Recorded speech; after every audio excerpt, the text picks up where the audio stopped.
Bruce Brumberg. I'm the editor-in-chief and co-founder of myStockOptions.com. Let's go over 5 things to know about how your death would impact your stock options, restricted stock, or RSUs.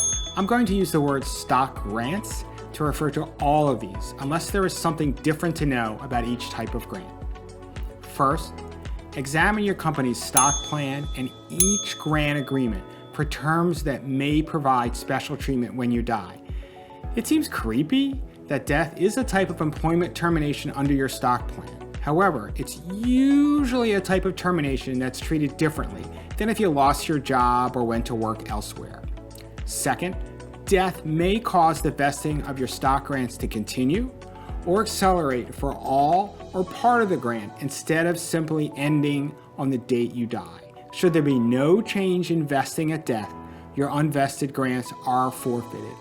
If the grant agreement does not have any special death provisions, sometimes a company will accelerate the vesting or pay out at death should it have the flexibility to do so.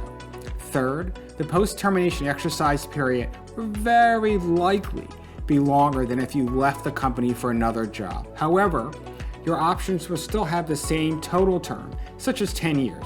This is not extended by your death. With incentive stock options, there's that standard rule for ISOs that they must be exercised within 3 months after you leave the company to retain the special ISO tax treatment. Otherwise, they become non-qualified stock options.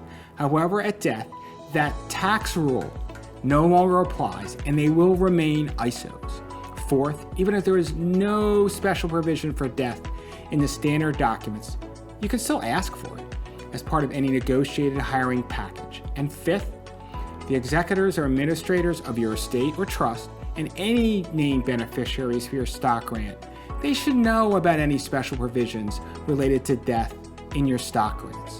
For more details about the impact of death on your outstanding equity grants, including taxes, see the life events and estate planning sections on myStockOptions.com or in the Knowledge Center if your company licenses it. Thank you.